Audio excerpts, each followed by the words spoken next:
Vamos ao berço da filosofia no Ocidente, que é a Grécia Antiga.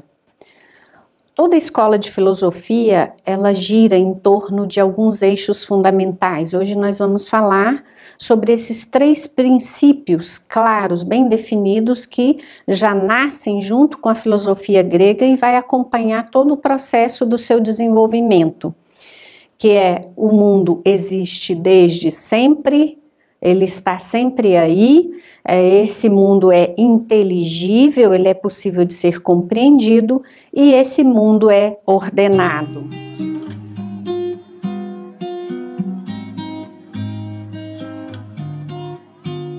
Vamos ver que todo o pensamento da filosofia grega vai girar em torno desses 3 eixos fundamentais e todo o caminho da busca da verdade vai refletir essas ideias.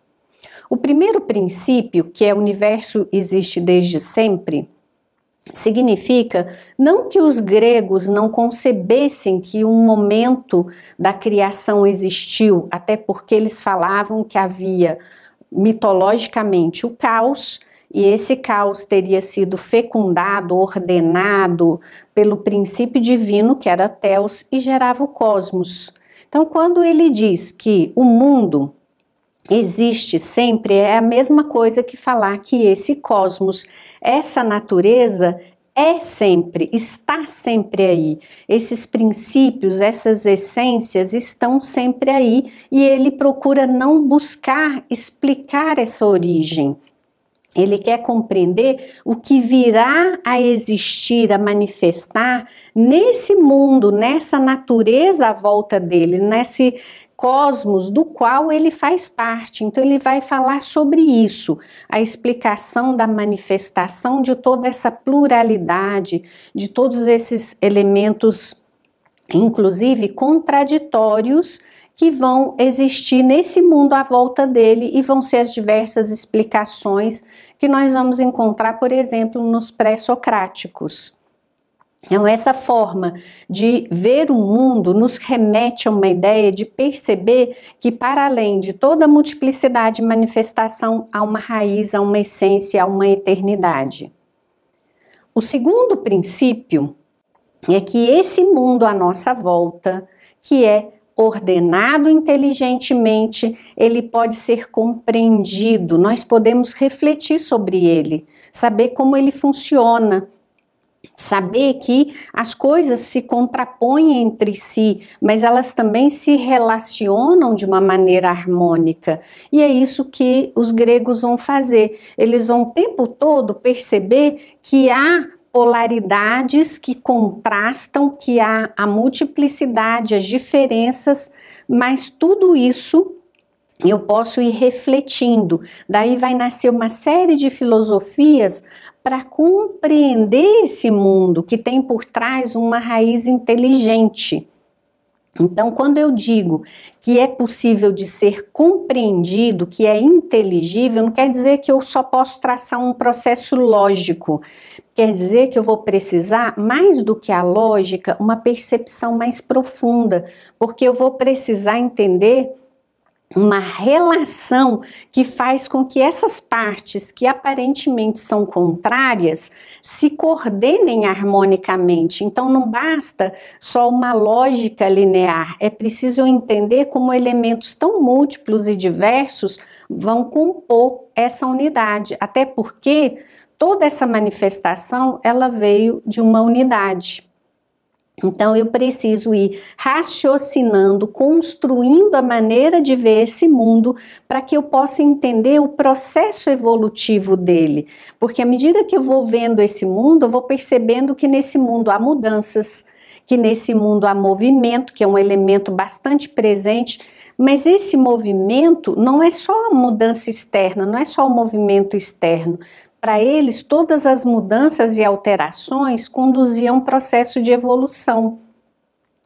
A transformação verdadeira era o movimento interno das coisas, para que as coisas, à medida que elas caminhavam ou fluíam, elas iam manifestando aquilo que elas são verdadeiramente.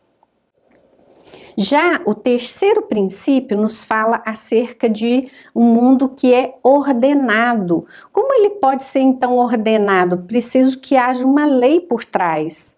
Essa lei que ordena todas as coisas, que ordena esse universo, é a mesma lei que ordena o ser humano. Então, o que é prático nisso? Ele sabia que ele precisava compreender essas leis, porque ele falava, nossa, tudo está em ordem.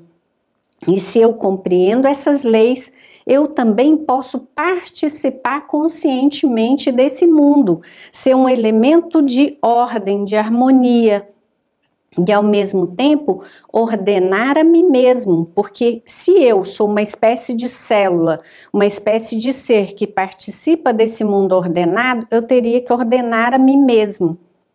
Da mesma maneira que no segundo princípio eu posso compreender esse universo, porque sou parte dele, a mesma mente, a mesma razão que compõe esse universo é aquela que compõe a mim mesmo, então eu posso fazer esse exercício de reflexão acerca do mundo. E agora eu posso também compreender essas leis que estão mantendo toda essa ordem. E essas leis podem ser aplicadas por mim conscientemente. Daí vai derivar uma série de elementos morais, porque é uma moral que vai refletir as leis naturais. Portanto, era uma filosofia que já partia dessa compreensão de um ser humano que integrava de maneira harmônica o mundo onde ele vivia. Então, ele não podia ser um elemento estranho, um mero observador. Ele era constantemente alguém que participava desse mundo. E para participar do mundo, ele precisa saber como funciona esse mundo. Como que é a chave para que ele, então, possa ter uma harmonia com ele.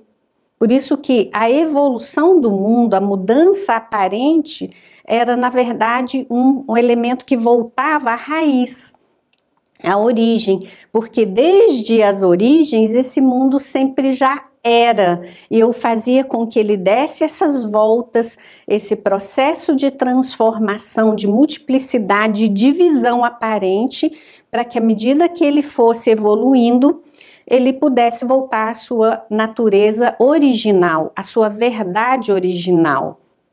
E o ser humano era esse que podia então fazer todo esse processo de uma maneira consciente e não simplesmente seguindo automaticamente um processo da vida. Ele pegava toda essa compreensão que ele possuía e fazia o seu caminho evolutivo de maneira consciente. Por isso que eu queria deixar com vocês uma frase de Platão que reflete muito essa ideia da filosofia, porque ele diz que a filosofia nada mais é do que um diálogo interno, silencioso com a nossa própria alma em torno do ser. Porque o princípio primeiro da filosofia grega nos fala dessa essência, desse ser do mundo e o ser de cada coisa e o ser do ser humano. E quando eu reflito sobre o meu próprio ser, eu estou refletindo sobre o ser do mundo. E quando eu faço esse diálogo, essa reflexão, eu estou novamente me conectando, me harmonizando, me compreendendo melhor e compreendendo o mundo. No fundo, a filosofia sempre vai trazer essas questões fundamentais. É o ser humano em busca de compreender a si mesmo, o mundo à volta dele e o seu destino, o seu caminho evolutivo.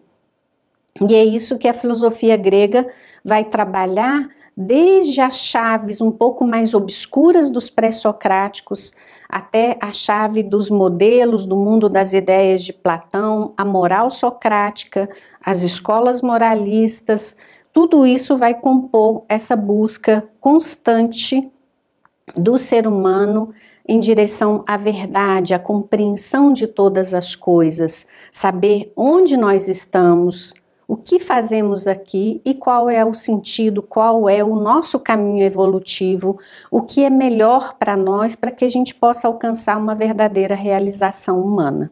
Como nós poderíamos aplicar de forma prática, hoje em dia, esses 3 princípios fundamentais da filosofia grega? Eu vejo que quando nós conseguimos perceber que algo existe para além de tantas mudanças, tantas alterações, e a nossa própria vida nos dá uma boa compreensão de que há uma essência, há um elemento eterno, e nós precisamos de uma espécie de eixo na nossa vida que nos ensinam que a gente tem uma raiz que nos permite conectar com aquilo que verdadeiramente somos. Então essa imagem de que a gente tem algo estável, duradouro, ela é importante para que a gente vá se aproximando aos poucos desse elemento dentro de nós. Porque eu creio que uma das coisas que angustia muito o ser humano, que perturba muito a nossa vida, é uma falta de um eixo. É saber que nós temos dentro de nós algo que não muda, algo que está sempre. Porque é como se a gente tivesse o tempo todo uma sensação de perder as coisas, uma sensação de que amanhã pode não ser do jeito que tem hoje. Então nós conseguimos perceber que se eu tenho uma consciência que capta um elemento duradouro, isso me dá estabilidade. Por isso que esse primeiro princípio, ele remete àquilo que é o ser. Então, se eu conseguir perceber na minha vida, em mim mesmo, como indivíduo, um elemento que me dá essa estabilidade, essa essência, com certeza eu vou poder também melhorar a minha capacidade de perceber esse mundo à volta de mim mesmo. Porque quando a gente falou do segundo princípio, como esse mundo que pode ser compreendido, eu vou também poder compreender melhor esse meu mundo, as minhas experiências, as minhas reações, o meu mundo emocional. Então eu vou construindo uma compreensão, uma percepção. E por outro lado, a minha relação com a vida, com as experiências que eu tenho, com as pessoas, isso vai me dando também uma capacidade de não ver só a aparência, mas de ver um elemento de harmonia, um fio que une todas essas coisas e dá sentido. Então vejam que eu tenho que ter uma espécie de centro em torno do qual eu vou conseguindo compreender o mundo, tomar consciência. E quando eu tomo consciência, eu participo dele ativamente. Eu sei que sou parte e sei o que me cabe. E isso me dá uma condição muito interessante, porque é da liberdade de escolha. E ao mesmo tempo de estar conectado com a vida, com as pessoas, com as experiências. Eu percebo que não é algo que eu estou fora da vida, eu começo a participar conscientemente da vida, e isso me dá um elemento chave, porque assim eu posso acompanhar esse processo evolutivo. Ao mesmo tempo, se eu entendo que tudo isso está regido por determinadas leis, eu começo a perceber o que é justo para cada uma das partes, e eu começo a trabalhar com essa ordem consciente. Então eu já sou um elemento que conscientemente imita a natureza. Embora eu não seja separado dela, mas eu consigo viver na unidade da minha própria vida, esse elemento da ordem de toda a natureza, que é ordenada, unificada. Eu consigo reunir aquilo que dentro de mim é um contraste. Eu consigo perceber que as forças que eu aparentemente achava que só desintegram, separam, eu consigo ver que elas podem ser unidas quando há ordem. É como se eu estivesse no espaço e quisesse então ordenar esse espaço. Eu vou ter que reconhecer cada parte, saber o lugar de cada parte, mas ao mesmo tempo eu vejo o conjunto, o que é justo para cada parte. E assim eu vou construindo uma ordem natural. Isso é que é bonito da filosofia grega, é que nós não estamos contra a natureza, nós participamos da natureza, nós construímos essa harmonia natural. Então, a nossa ética, os nossos princípios de vida não são algo que vem de fora para dentro, mas são algo que nós vivemos de maneira harmônica com o nosso próprio ser. Então, se está em harmonia com o meu ser, e esse ser participa de um conjunto, de uma unidade, eu também estou em harmonia com o todo. É como o que é válido, bom, justo para mim, sempre vai ser para o todo. Então, no fundo, nós temos uma vivência cada vez mais consciente, e esse caminho do ser humano em direção a essa tomada de consciência é que é o caminho em direção à sabedoria que os gregos ensinavam.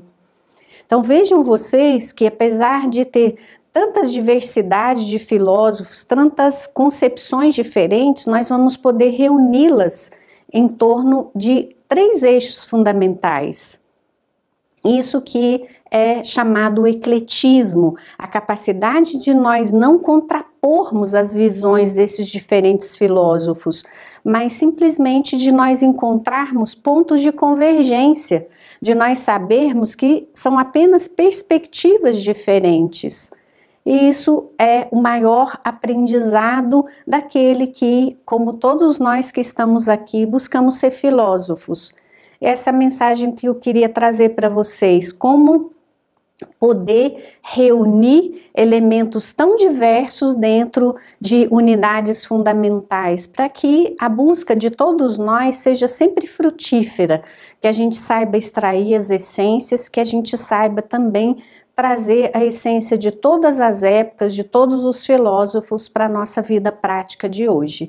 Espero que tenha sido uma contribuição para que vocês se debrucem de uma forma mais reflexiva e mais profunda sobre as diversas ideias filosóficas e que apliquem, que façam esse uso dessas reflexões sobre a vida, sobre o mundo e si mesmo em cada uma da vida de vocês, para que, de fato, a nossa vida seja com um pouco mais de sabedoria e harmonia.